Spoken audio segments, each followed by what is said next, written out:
Perfect. Just press continue, people. Excellent. So those who responded to the survey, we had 17 people respond to the survey, and these were some of the common challenges that people put up. And in looking at that, what stood out to me is we all share the same challenges. So we may think that we are unique in facing these challenges, but like you, we also face these same challenges. And so I'll touch on some of these challenges and how we've managed our way around some of these challenges and what we're doing to address some of them as well. Just wanted to give a quick overview, I guess, of Sport Integrity Australia and where we sit in the team, and also what kind of how my team sort of fits within the greater agency. So as you can see there, we're in operations at the very bottom down there, anti-doping testing team. And so again, quite a large agency, but a vital cog, I guess, sitting within there. And then it comes to my team. So I'm the director of my team. And as you can see, I sort of have two very distinct functions within my team. I have my sports operations team, who are the team that identify athletes for testing and plan the missions. And then on the other side, I have my field operations side. So they're the team that actually collect the samples, both DCOs and chaperones. I'll come back to kind of the field operations structure in a little bit, because it's vital, I guess, in terms of how we, Sport Integrity Australia, have tackled some of our problems. So our anti-doping testing program, we average around 5,500 tests a year. So our financial year is a little different to a lot of other people, but in particular Europe, but we go July to June. Of those 5,500, around 60% of our tests are government funded, and the rest are what we call user pay. So contracts with professional sports, such as our AFL and NRL, the big codes. We aim to collect 70% of our samples out of competition, which obviously presents quite a challenge in terms of DCO availability and field staff availability, Monday to Friday. Early mornings, late evenings. I'm sure everyone knows how difficult that is to get some people to want to work in those areas. And then obviously our test distribution plan is obviously compliant with the World Anti-Doping Code and the ISTI. Importantly, our TDP is also monitored and reviewed by internal and external stakeholders, and that's a process we've just gone through, which is always interesting.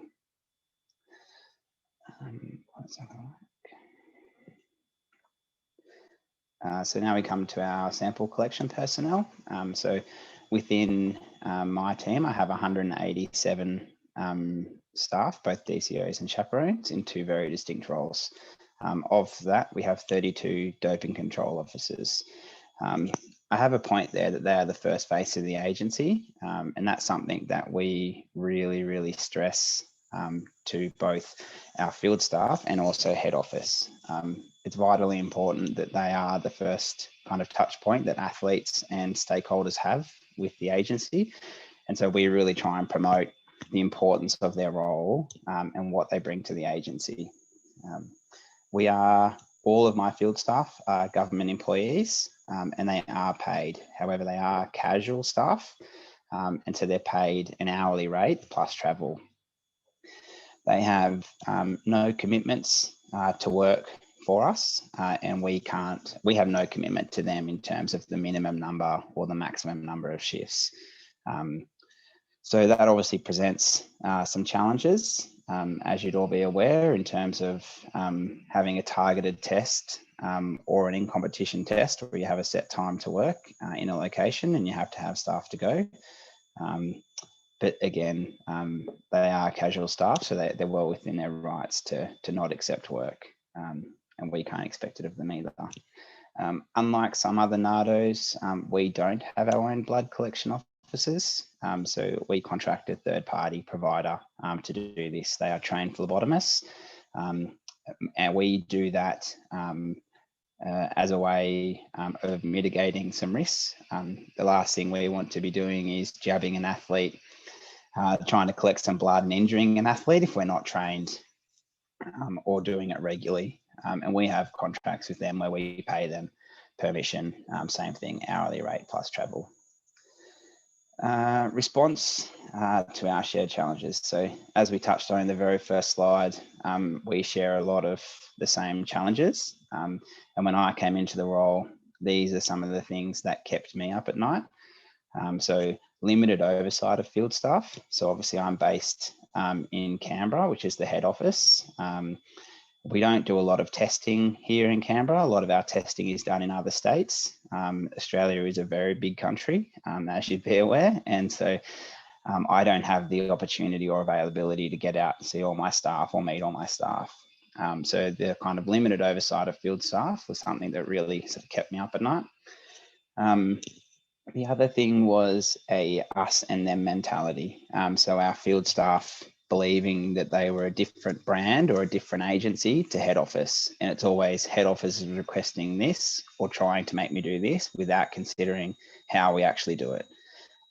So one of my big challenges is trying to address the culture and that feeling of inclusion. And coming back to that first face of the agency, that's one way that I've really tried to bridge that gap, is to stress the importance of their role. And without them, there's no point having a head office. If you don't collect a sample, you don't need me, you don't need an investigations team, you don't need a science team, you don't need anyone, because if you don't collect the sample, there's no ADRBs.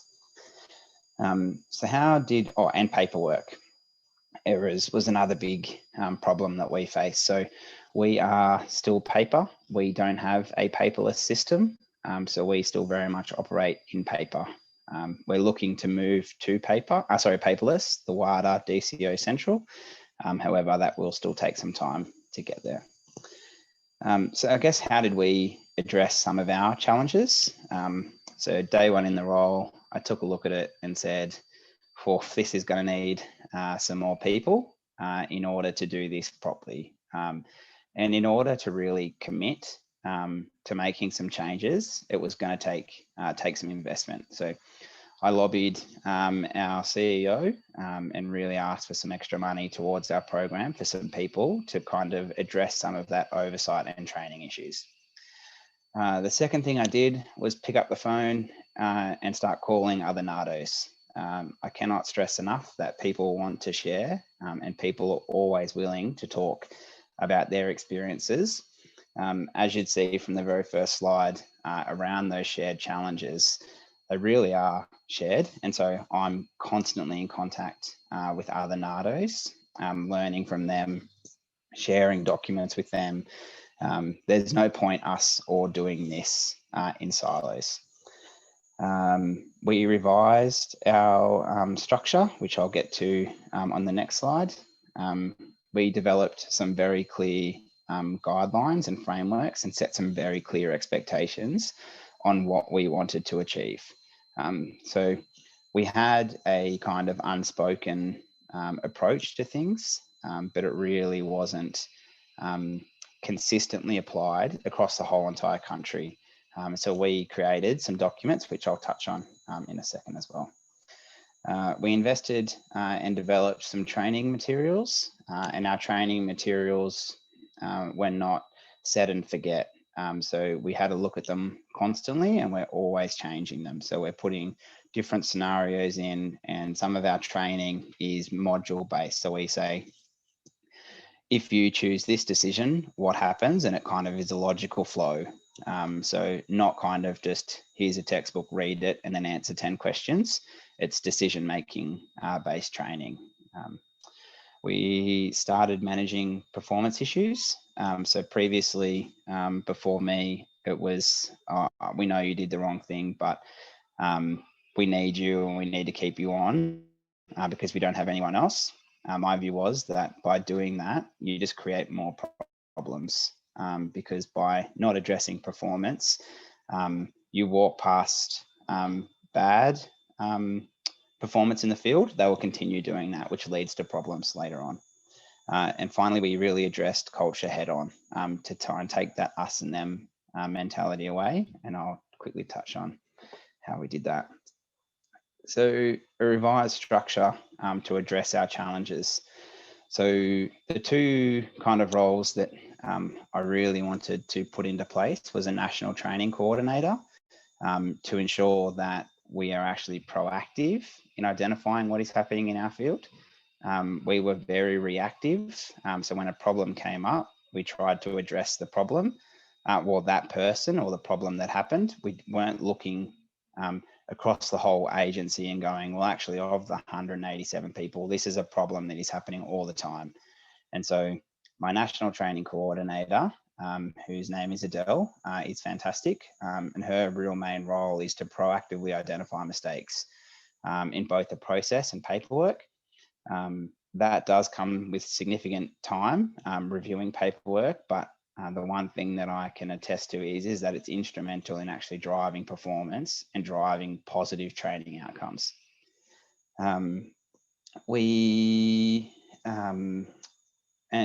They developed training materials as well, and they've also developed a train the trainer model for DCOs.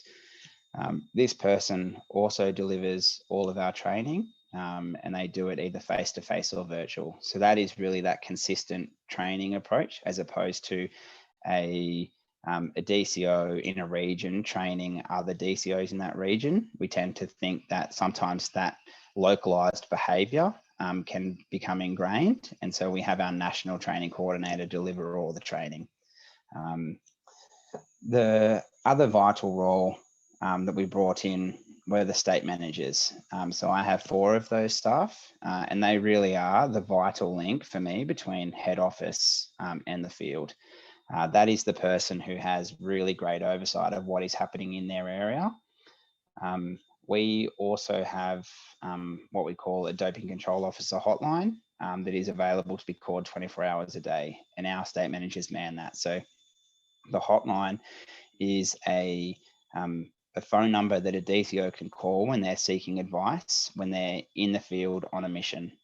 So they're in front of an athlete and something happens, they can pick up that number and they can call the state manager, and the state manager can provide them advice. And if needed, they can escalate that up. But 99% of the time, the state manager is able to assist in that real time, which is leading to a lot less mistakes as well. Oh, sorry, I didn't realize there were questions. I'll get back to those. Yeah. Yeah.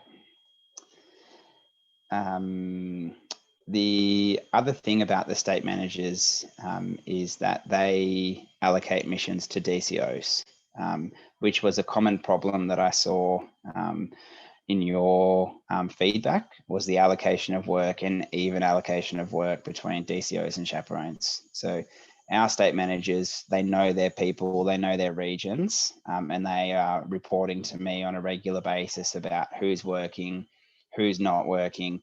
And so that really has a great oversight in relation to that kind of preferred treatment, and we can address that head on. They also attend mission and provide feedback to staff in real time. So the benefit of being there and watching and observing is that they can address issues in real time instead of trying to do it following or post or in a simulated workshop. The clear expectations and guidelines was something that we knew we needed to do. And so we have gone and developed what we call our framework, which is the one on the left. And so I'll touch on this in a second, but our chaperone handbook and our sample collection manual for DCOs is really the Bible. So we print these out and give them hard copies of these that they can carry with them on a mission. The sample collection manual for doping control officers is pretty much a Bible of anti-doping in terms of what their role is, how do they do it, what are some common problems, and we refresh and renew these every year. And so we can put frequently asked questions into the back that are tailored in terms of, we know that this is happening, and so we create kind of questions and answers for ourselves to help our staff get through that. Likewise, the chaperone handbook really stipulates exactly what it is that they need to be doing. We talked at head office around recruitment of field staff and kind of how this process works. And so traditionally it was a bit of a, I know this person, they would be good at the role, and next thing you know, they were working for the agency. And so we kind of wound that back a little bit and said, if we want people working for the agency, we want them to be upstanding citizens, and we also want them to go through some of our kind of pre-employment requirements. So we request that all of our DCOs have a police check done to confirm that they are upstanding citizens and they don't have any kind of negative things in their record that would prevent them from working in this space, given we are an integrity agency. We also ask our people to have working with vulnerable people cards. So that is sort of gives them a clearance to work with people under the age of 18. We also ask that they are competent in technology, and we also ask them to complete a self-assessment health questionnaire. And I'll touch on the physical requirements that we sort of expect or require from our DCOs in a second. We offer, because our staff are casual employees, we offer them 2 years letters of employment. We also have an APS code of conduct, which is the Australian Public Service Code of Conduct. So that sets out very clear expectations around performance and behaviours and attitudes. The accreditation framework, which I discussed very briefly, really sets out very clear expectations around what is needed to maintain their accreditation. So once they're in the field and once they're our staff members, this is a step-by-step guide that walks through what they need to do. They need to have obviously some physical requirements in there. So we ask that our DCOs and chaperones can climb 2 flights of stairs, walk a minimum 1 kilometre at a brisk pace, maintain focus, work outside, be able to stand in the sun. And I know this may seem a bit silly, but we will touch on my cohort. So of our 187 staff members, the vast majority are over the age of 60. And so as their manager, I have some concerns around the sort of health and safety and well-being of them while they're out in the field. And we're trying to address some of it through this. The other bit around the procedural framework is it really helps us in terms of setting out clear expectations. And if they're not met, it provides an avenue for us to then suspend or revoke people's accreditations. So we've had situations in the past where we've had people working for us and have lots of performance issues, and it's been really hard to terminate that person to stop them from working. This framework provides us the avenue to do that. And so as part of their employment contract, they sign up to say that they'll abide by all the requirements in the accreditation framework. So this really is our key document that kind of outlines exactly what is expected and how to, and not the how to do it, but what is expected of them. We have annual requirements. So we offer 2 years accreditation, which is aligned to the contract they receive. And we have annual requirements that they need to meet in order to maintain that accreditation. So we have some online learning that our agency develop that anyone can do. So you don't have to be a member of our agency to do that.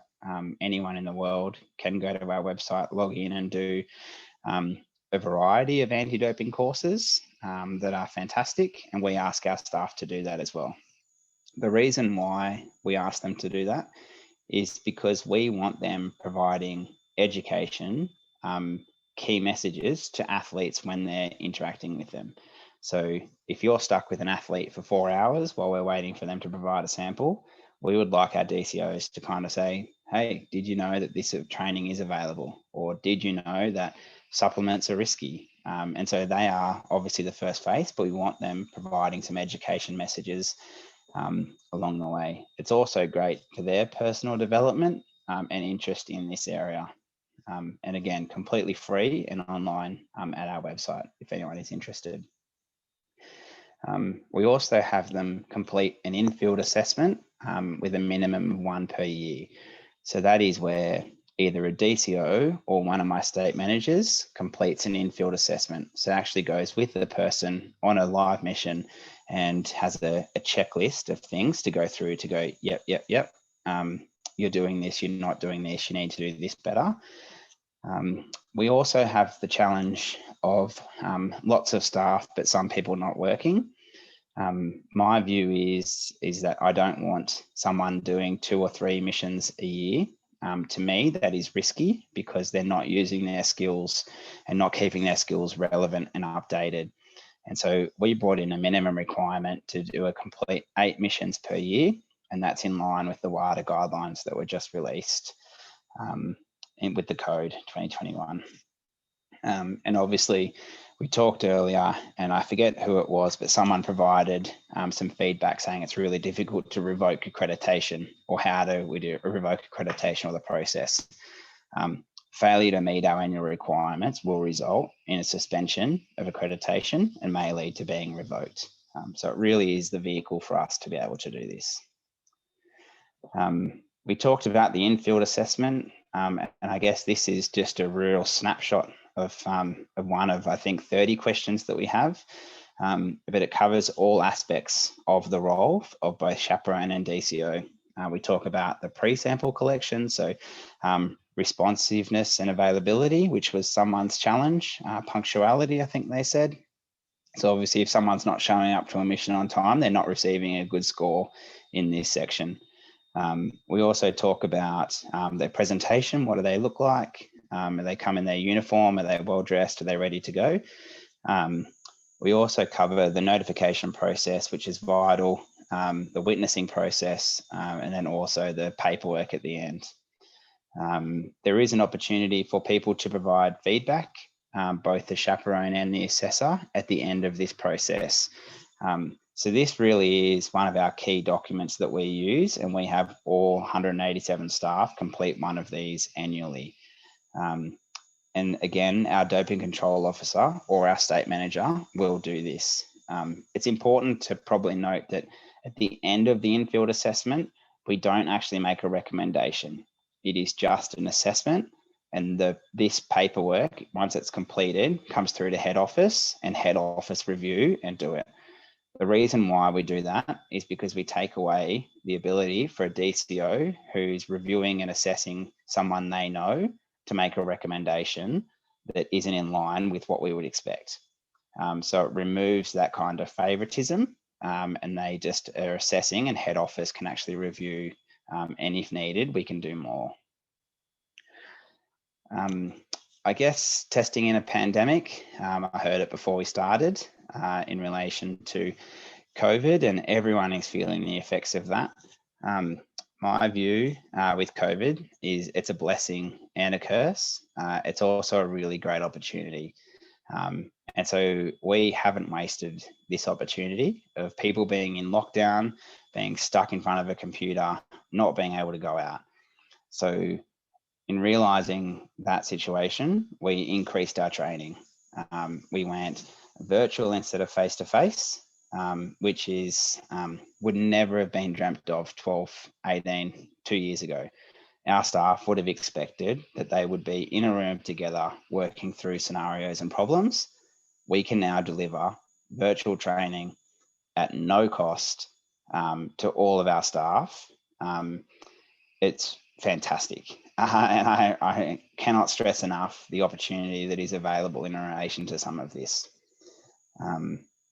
We also, to address some of our culture problems, we developed a quarterly newsletter that we send to all of our field staff.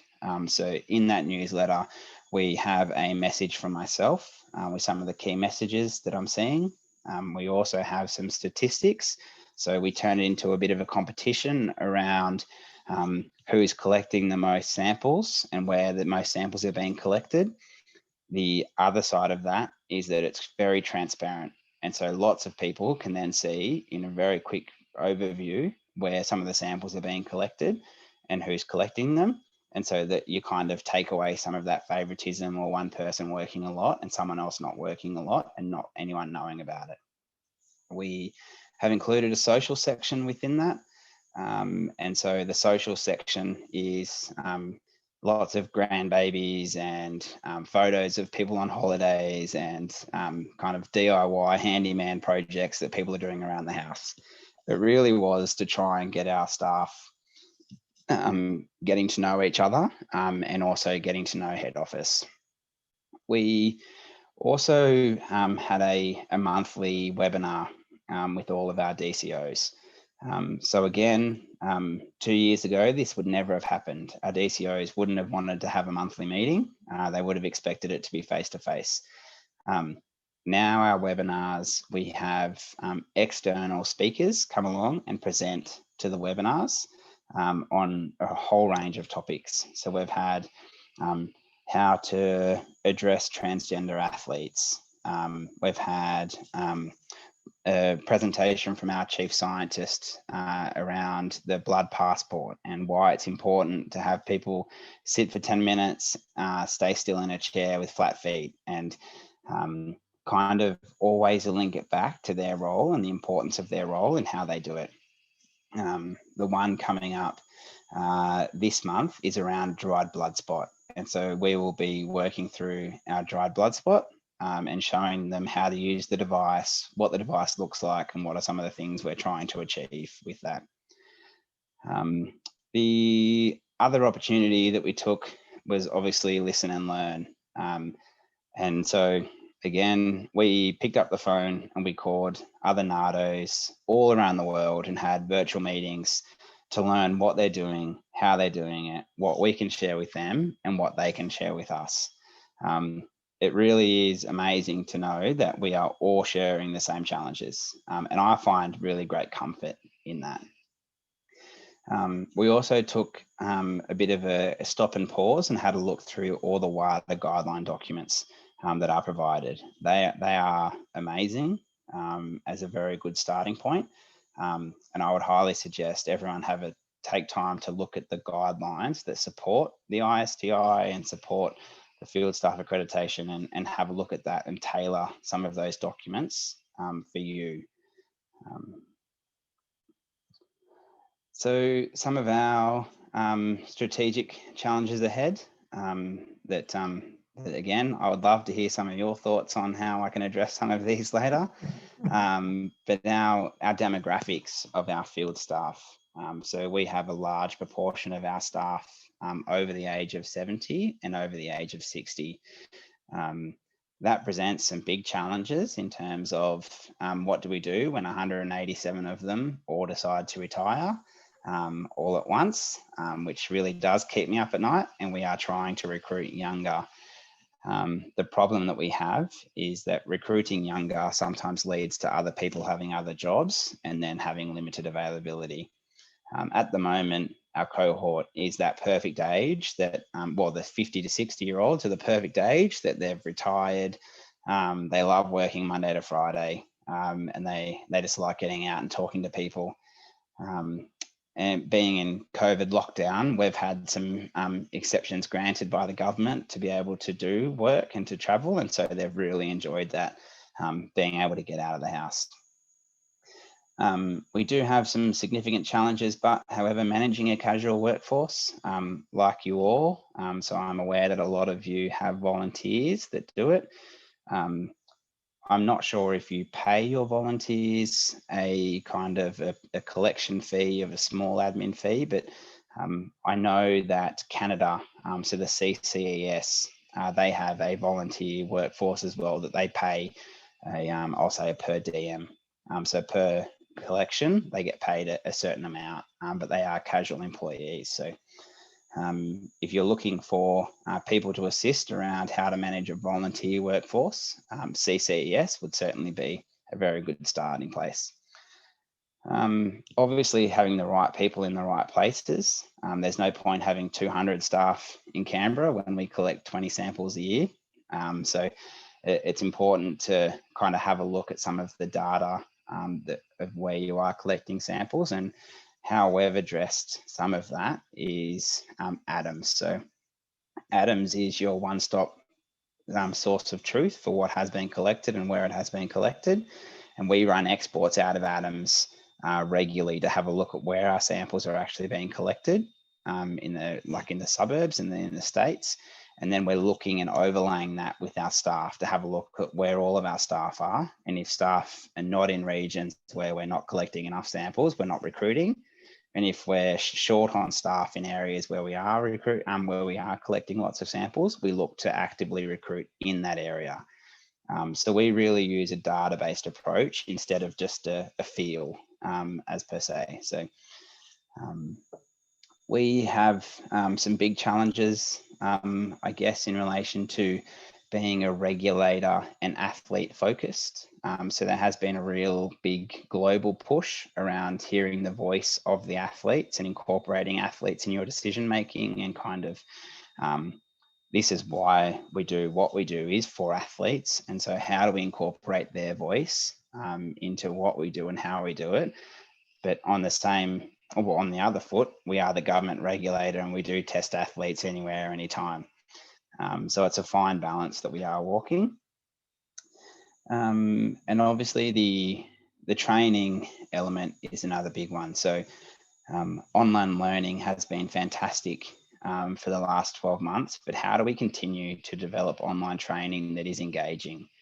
And how do we kind of measure the effectiveness of that training versus face-to-face and being able to see in real time if someone's getting it? And then obviously dried blood spot. So that's on the horizon for all of us in relation to how we do that and how that kind of works. Obviously training staff to do something new in anti-doping when it hasn't been too many advances in a long time. This is a new testing technique that is certainly new to all of my staff. Thank you very much for hearing me out tonight, and happy to take questions now. Fantastic. Thanks, Michael. No worries. There has been a couple of questions. Maybe I should just let you know what the questions are. The first question is, how do you ensure impartiality if most of your field staff is government staff? Yeah. So we have what we call conflicts of interest that everyone has to declare every single year. And so they fill out the form and it comes back to me, and I review them all annually to make sure that there are no conflicts that we don't have to have. Is there, although they sign that, is there an issue with regards to operational independence then? Which has been emphasizing quite a bit. Yeah. So what we do is, if I take you back to this, so this probably helps explain how we as a government agency separate out and create a operationally independent wall. So operations division is here, and I sit down at the very bottom in our anti-doping testing team. Okay. And in our strategy and international section, there is a policy team, and that is our government arm that sits in there. But they don't attend any meetings operationally that the rest of the agency do. So they provide advice to the minister and to WADA on behalf of government, and the rest of the agencies, the NADO. So they sit within it, but they have no oversight or no ability to influence anything. And so we have a very clear barrier. Fantastic. Now the next question is, where was the next question? Okay. Who are your internal and external stakeholders, which you mentioned earlier, that would review your TDP? Yep. So we have internally, we use other people within the agency. So we use our investigations team, our intelligence team, our science and medicine team. And importantly, we also use our education team. So education under the new ISE for education, ISI, International Standard for Education, there's a recommendation in there that education is the first point of contact for an athlete instead of anti-doping. And so we work very closely with our education team to ensure that athletes' first touch point with our agency is through education instead of testing. And that's a real position policy shift that we've had this year. So before any athlete is tested, we ensure that they have had education in some form. And so when we're developing our TDP, we make sure our education team is aware of where we're likely to be testing this year so that they can start educating in advance. External people, we look to some, I guess they're the easiest way to say it. They're our medical kind of advisory committee. So we have about 6 or 7 doctors that are not employees of the agency that work with the agency to provide advice in relation to performance increases, review people's passports, review people's test results. And so we work with them to kind of figure out if a sport is more risky than anyone else. This year, we also have worked with Drug Free Sport New Zealand as another NARDO to sense check some of our thinking in relation to where some of our risks lie and where we allocate tests in which sports. Sure, great, thank you. The next question is, how did you count the hour of duty to pay the allowance for DCO? Does it start from the notifying of the athlete until the DCO finishes the whole sample collection process? So ours starts from the minute that they, it's a bit of a complex, so please, if it doesn't make sense, let me know, but we pay from the minute they arrive at the testing venue to the minute they leave, and then we add on half an hour each side. So we pay an extra hour, so we pay, and that's their travel time, so we don't pay above that, and we pay the mission time. So from the moment they kind of arrive at the mission, get their briefing from the DCO, that's when we start paying from. And when they finish with their athlete and the DCO lets them go, and then we add an hour. All right. One more last question. How did you do the re-accreditation process in this pandemic situation? The effectiveness of virtual training and the challenges? Yeah, it's a really good question. And so we obviously wanted a mix of both theory and practical. And so our theory was an online exam. And so we changed the questions and send them information and say, here they are, answer the questions. And it was 100% pass. And so any questions wrong, you had to resit it again. That was our kind of theory component. And the in-field assessments have all been completed for all of my staff. And so our accreditation period runs from the 1st of August, so in a couple of weeks, through to 31 July next year. Australia has been quite lucky, I guess, in a sense, where we have been able to continue testing. There have been isolated lockdown periods, but we try and ensure that all of our in-field assessments are completed across the year, not just at the end of the year, because we don't have a lot of people, like we don't want to do all the in-field assessments in July. So a lot of our in-field assessments are staggered across the whole year. We do that to reduce administrative burden, but also to keep staff kind of on their toes, that they're not just being assessed at the end of the year, but they can be assessed anytime throughout the year. Okay, so the assessment is an ongoing one when they go out and do the OOCT. But when you do a re-accreditation, do you have a practical assessment? No, we don't know. So we have our annual requirements that they need to do. And as long as they've ticked off that, we re-accredit. All right, good. Thanks. Thank you, Mike. No worries. If you could just hold on until Jake finishes, because there might be more questions where you can share. So, yeah, of course, happy to. All right, so I think it was very wonderful, people. If I could, before Jake comes on board and present, I think there's a good number of stuff which I think we can learn. Australia is doing about 5,500 tests, only as 32 DCOs, okay? Because I do know there is sometimes a penchant for some of the people in this region to continue to train DCOs and DCOs and DCOs. All right. I have a question for you later, Mike, if you can just hold on until Jake finishes. All right. I think there was one more question. I'll just hang on to that till the end, if you can just wait. So Jake, over to you. People, I've already introduced you, Jake. A good number of years of experience in charge as a testing person in charge of Korean Anti-Doping Agency, and Korea totally as a different style of monitoring and evaluating. Jake, all yours. Yeah, nice to meet you. My name is Jaekwon Lee, and I'm gonna share my presentation now. Yeah, this character is our, Kada's character. So the name is Ton Ton. It means, rabbit's, ear. It's like, finger crossed, Yeah. So that means, more like finger cross with the sports and, the pin control like this.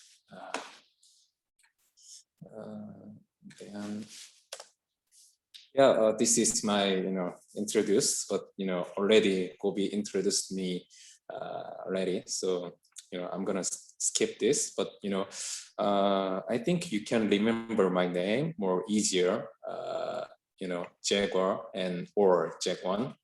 So you can remember my name more easier. Today, I'm gonna introduce our, DCO overview and more focus on our system, anti-doping platform. We are using this platform, we can manage our DCO more efficiently, and we can also manage our DCF, doping control result with Adams. So I think very useful, platform and system.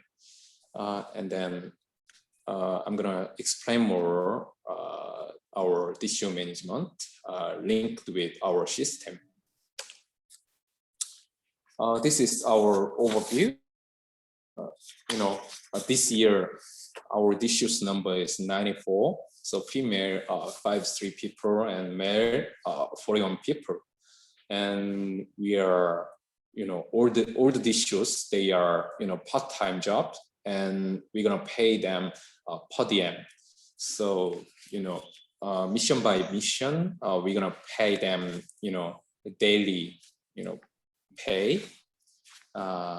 If we assign them 2 missions, then, we're gonna pay them 2 times. So per diem means, per diem by mission, And then we have 3 kinds per DCO per. So one is a lead DCO per. So every missions we need the lead DCO and sample collection team. So, we're gonna assign them first, lead DCO among the DCO per, lead DCO per. And then we have also, RTP testing. For the RTP testing, as you know, RTP per athletes, they are our first priority and, first level our clients. So, we give them a more good experience to athletes. So we are operating the RTP per, DCOs. So, we operated since 2020, since last year. And then, DCO conducts approximately 4,000 tests a year. But last year, as you know, Corona pandemic. So, we reduced our test around 40%. But, this year, almost, same percent with 2019.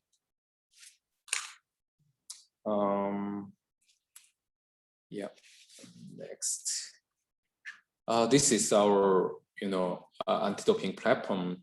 It's ADTIS. It means, anti-doping test integration system. We call it, K Adams. So user at this moment, the user is only, card administrator, such as, like me and DCOs. But, because we have, security issue, so we gave them only one address per DCO, so they can register their one IP. Then we're gonna admin their IP address. When they change their IP address, then they can apply for us, and then we confirm again. Our system function is like that. The pin control is like plan and DCO assignment, and after testing, they are reporting the result. And we have also automatically payment for the lab and statistics and testing figure compare with our TDP. And then we changed our testing system since last year. So we are using the paper system for every testing. At this moment, we are using the PWC system. So we are calling it the K-Modoc. And we have also linked with WADA Adams. So after testing, we are uploading the DCF result automatically from K-Modoc to Adams. And just we are monitoring Adams result and lab result and our report. So compare with two files, and if there are any errors or not, we are checking.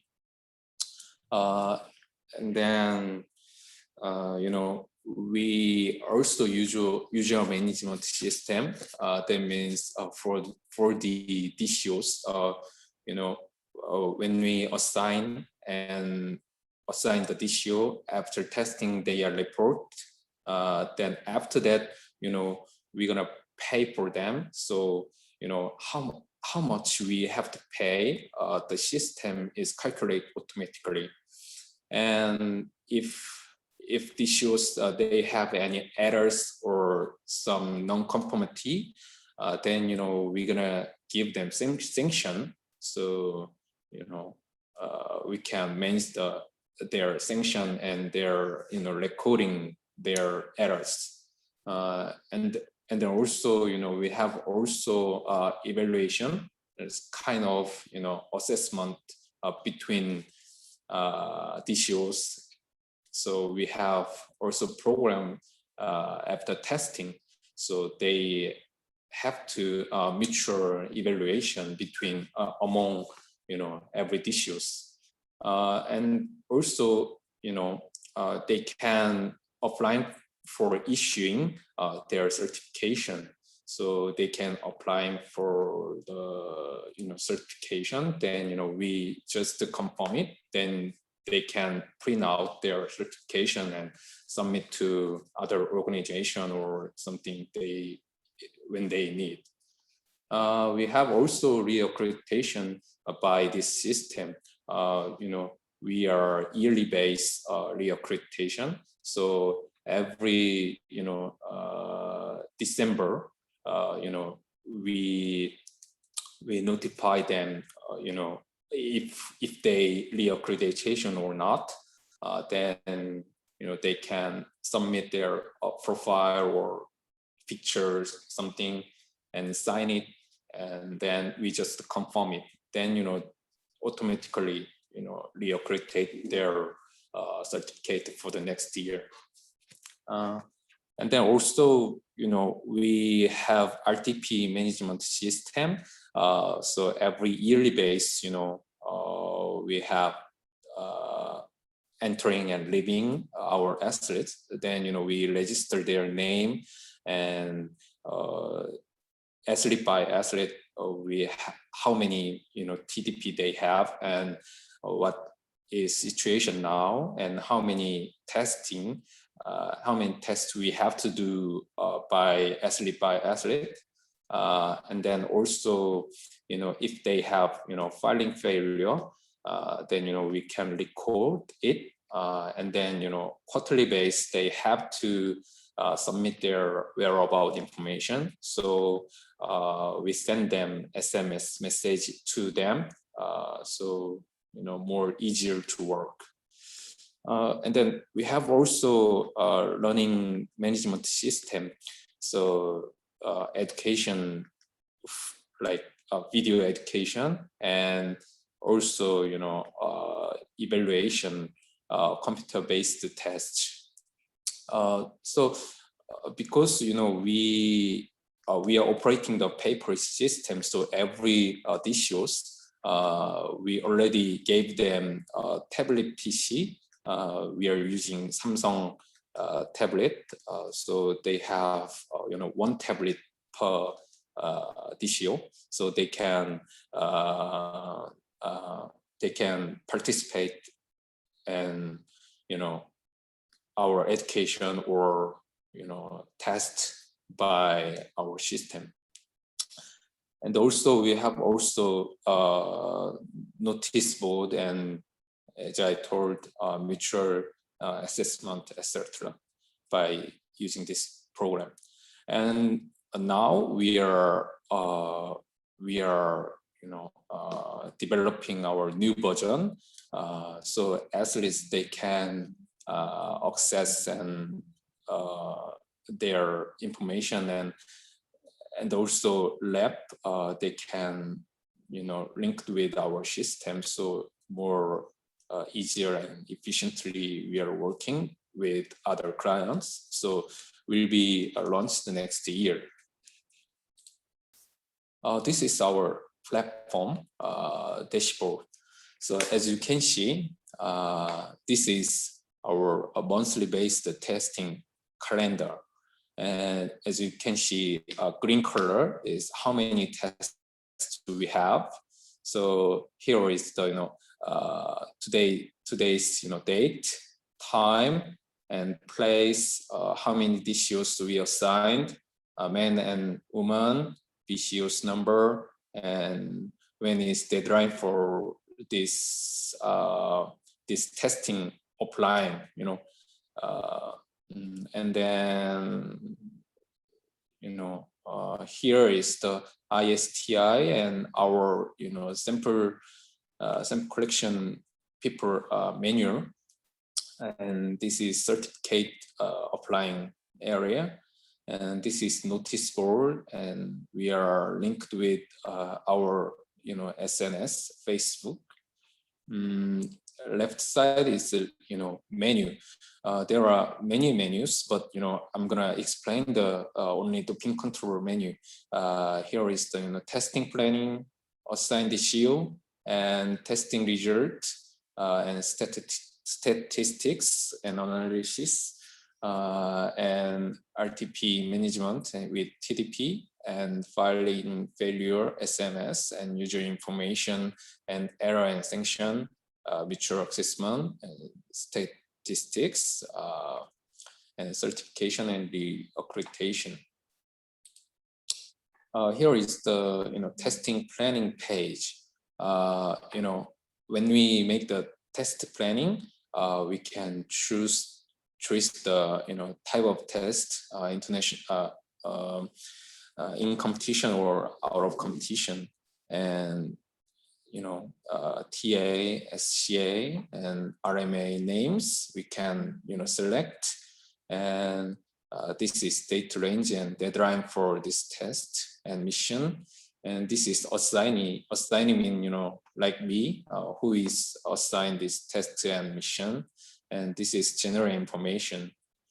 So DCO can confirm this general information, or something different or something special. And here is the mission code number is automatically assigned this code, and this is event name and date and sports and date and time.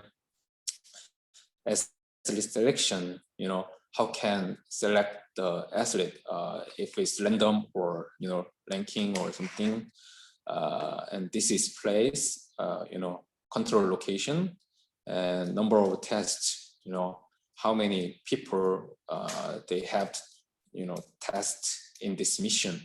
So this is also test information, name and sex, minor or not, and urine or blood. This is analysis like ESA or GHRF and so on, and this is disciplines.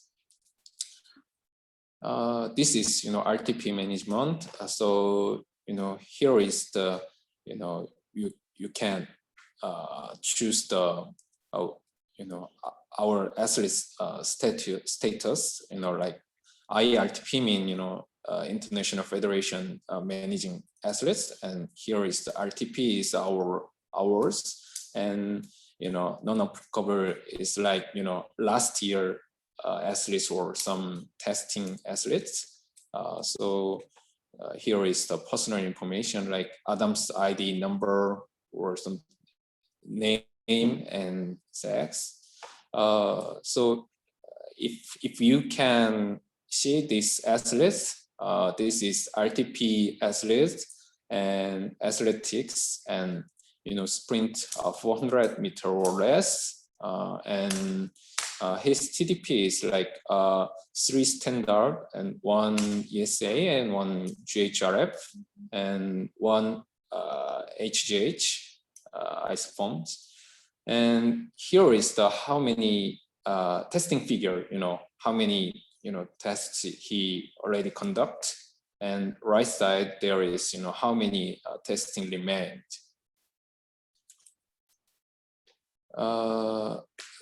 This is our training and accreditation for DCOs. First of all, when we need, we recruit DCO and BCO. I think it's almost the same procedure and so on. So I'm gonna skip this. Our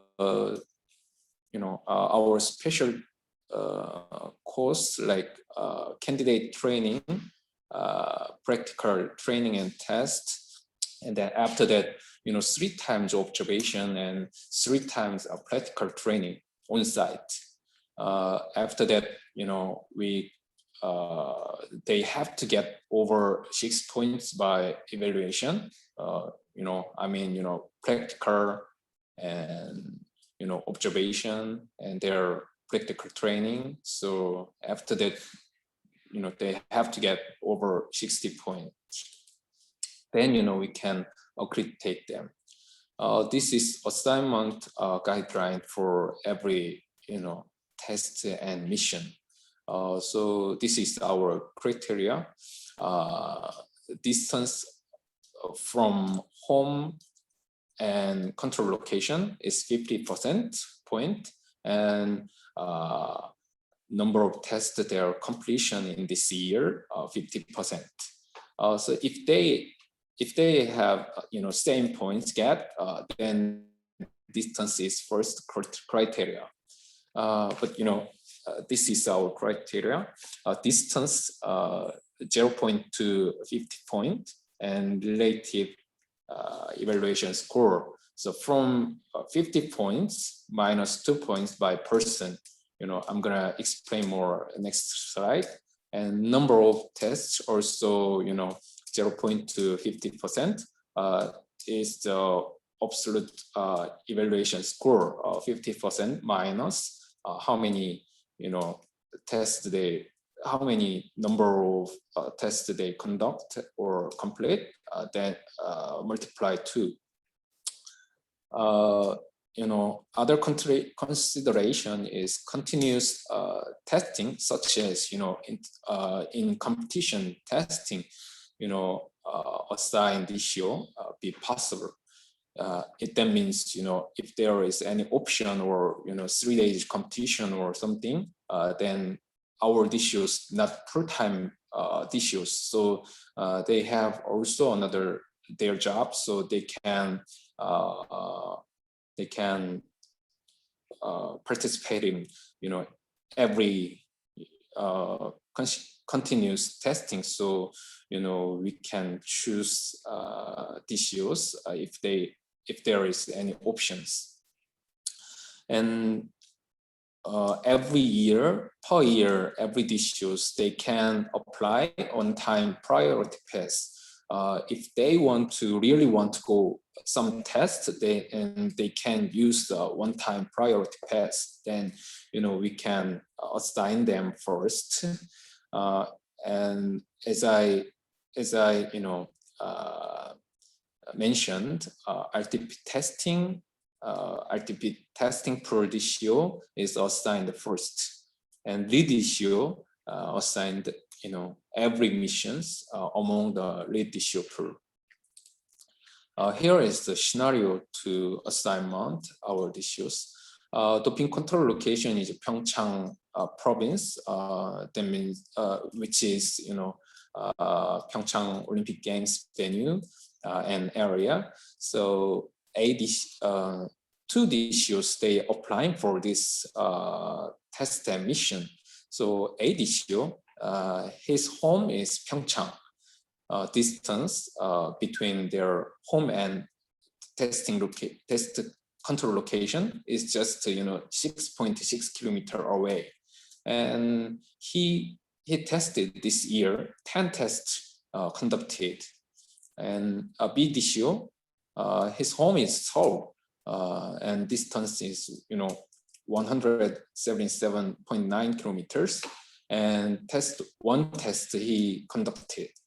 Then distance point, A is more closer with the location, so he's 50 points, and B is -8 points. If there is any C, and he's 200 kilometers, and he got 46 points. And number of tests is A is 10 tests conducted, and B is 1 test conducted. So his point is 48. That means 50 point minus 1 test multiplied 2. So his point is 48. And A DCO is 50% minus 10 tests multiplied 2. So his point is 30 points. So total is 80 and 96. So B DCO is assigned because of the test number. Some people they mentioned it is more efficient. A DCO is more good for the mission, but if like this, it's not yearly base. It's not fair, I think, because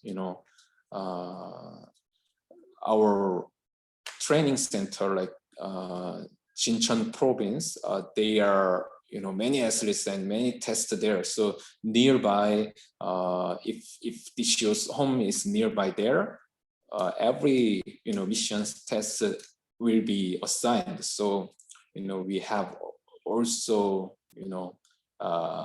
this criteria, so we can use and assign fairly.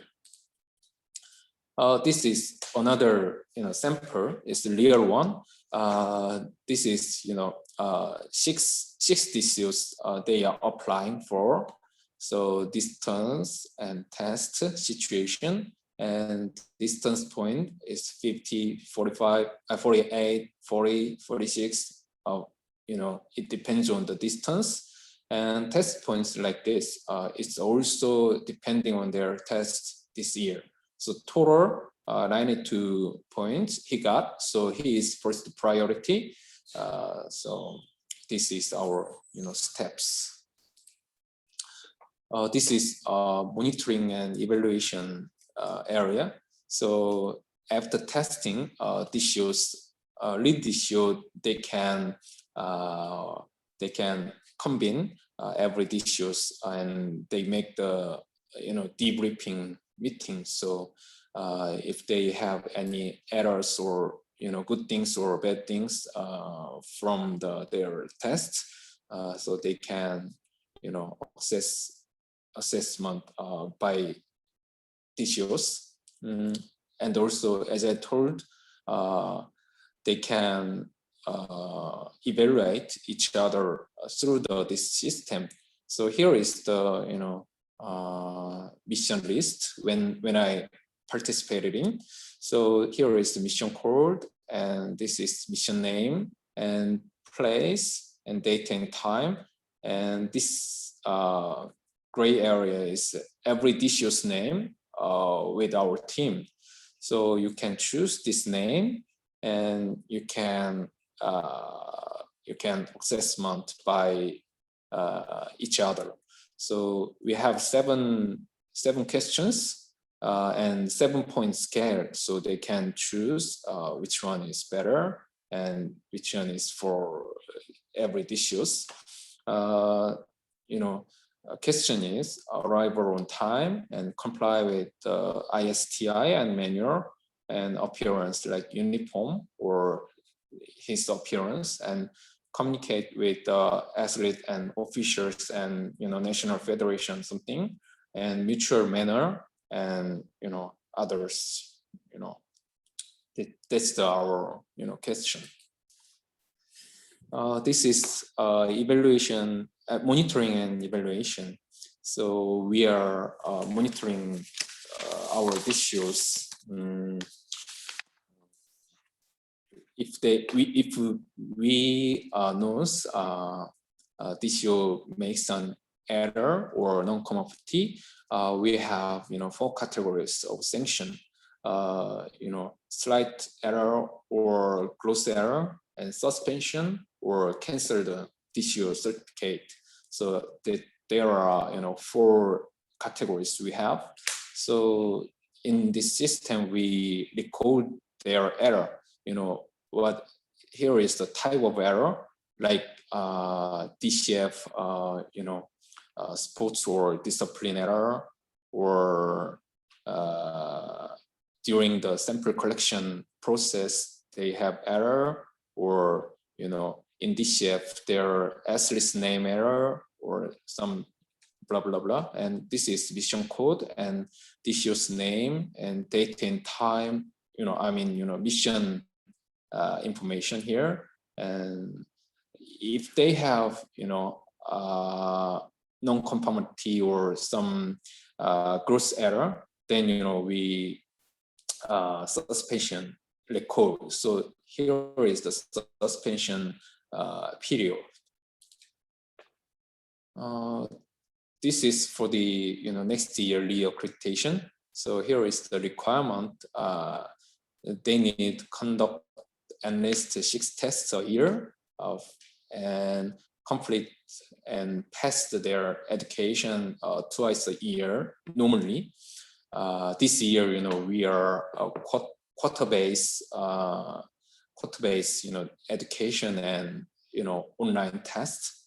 So, and also they need online test quarter-based, over 60 point get by our learning management system.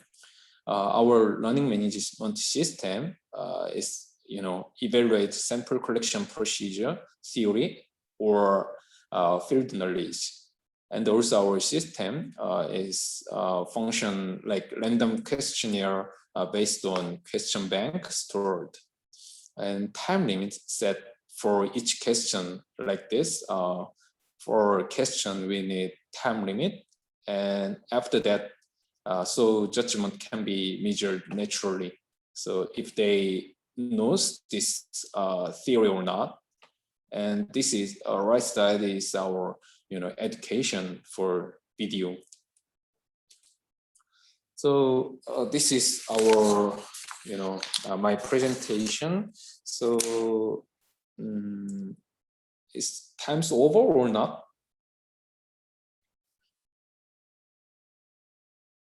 Sorry, I can hear your voice.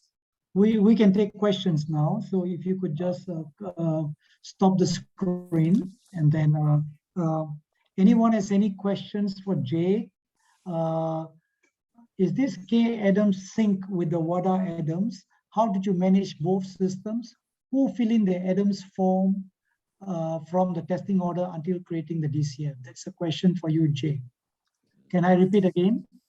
Yeah. Is this K Adams synchronized with the WADA Adams? Is that yes or no?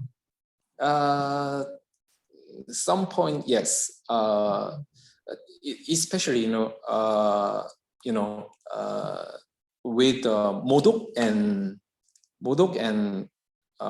Adams. Adams. Yeah. Three system is linked. Our system linked with Modok, K Modok, and K Modok linked with Adams.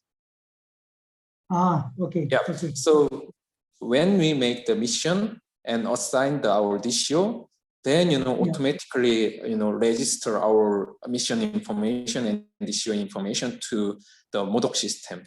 Then after testing, our DCOs fill in our testing information. After that, we confirm their doping control report or something. After that, if there is any, if there is no problem with the testing, then we click the button and upload it automatically.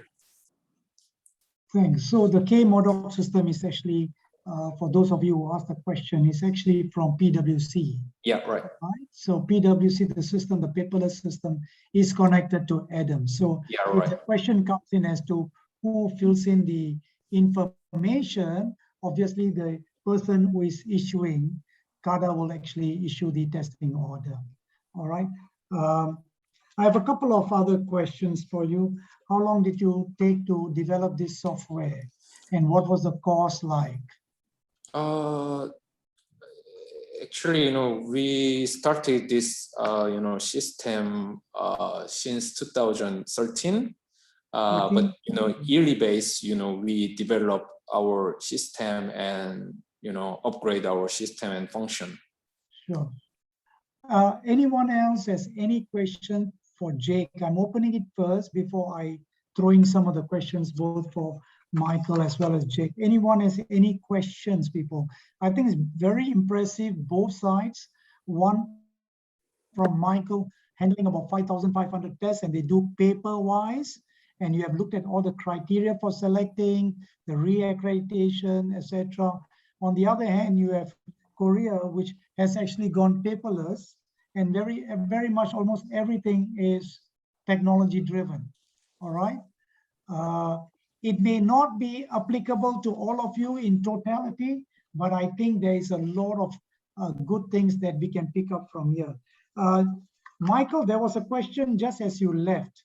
And the question was, how do you incorporate monitoring and evaluation of field staff?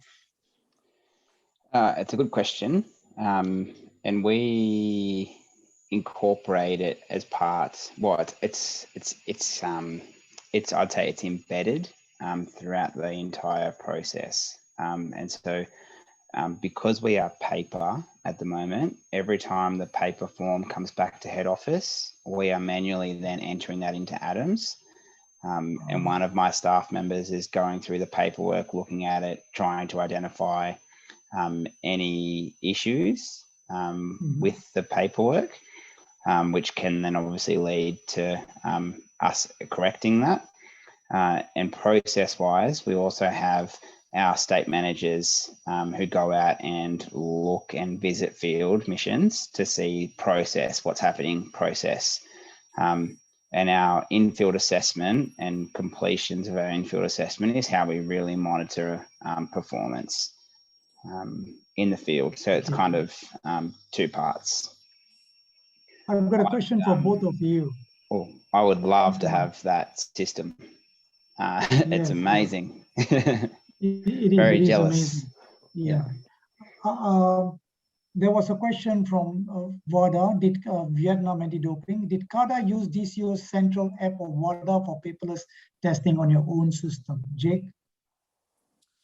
Not yet. We trying to connect between, DCO central app.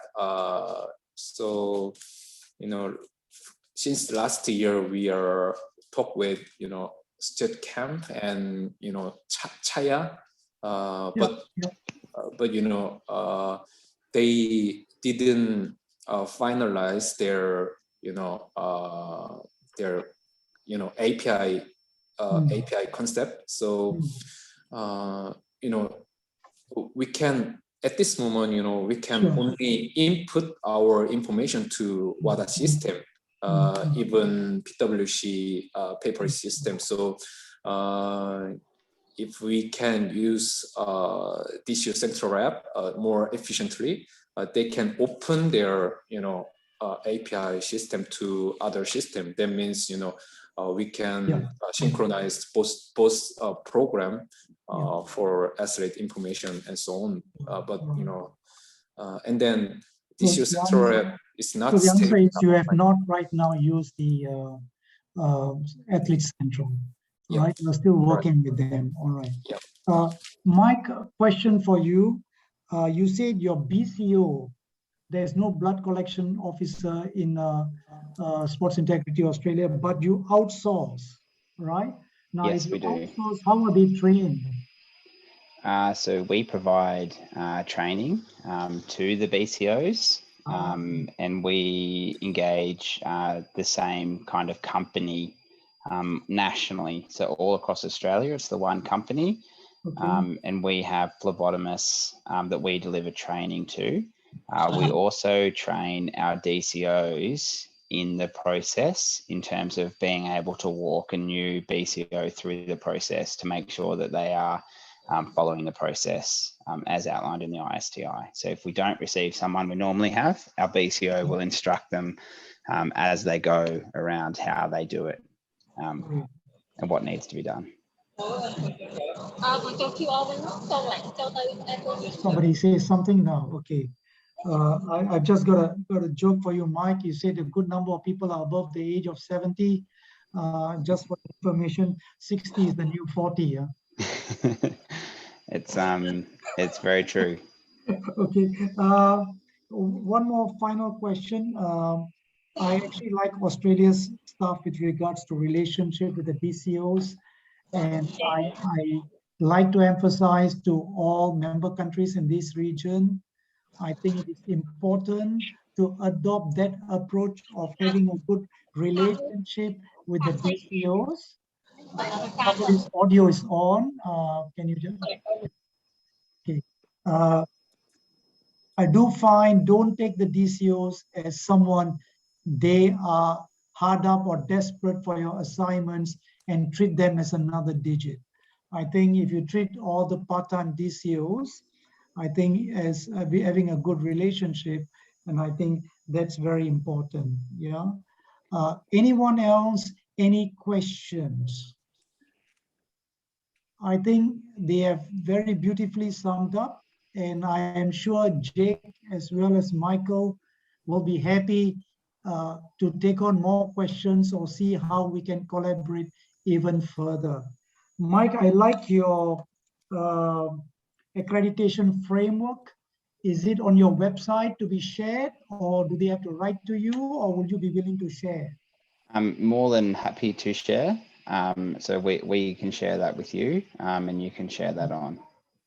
We are all for sharing. We're all in this together, and so it's what you do, we do, and we use the WADA documents to kind of inform some of our bits as well. So happy to share, and happy to take any questions as well with my email address if anyone has any through you or directly. If there's one more thing which I can ask for people in this region, I do know that Sports Integrity Australia or previously ASADA used to have DCO seminars once in 2 years or something. If it's COVID is down, are you all still planning to have such seminars? if you do have such seminars, are you open to inviting people from this region?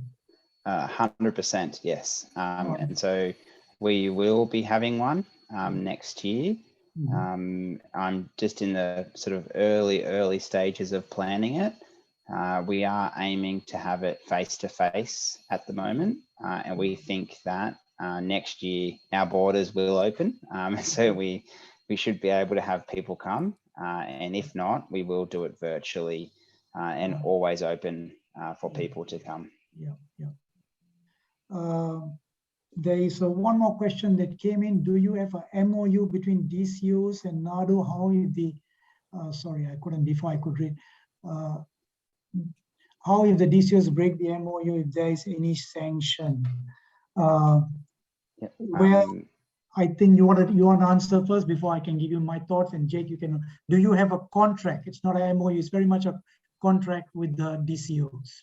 We have an employment contract, and one of the conditions of the employment contract is that they adhere to our framework.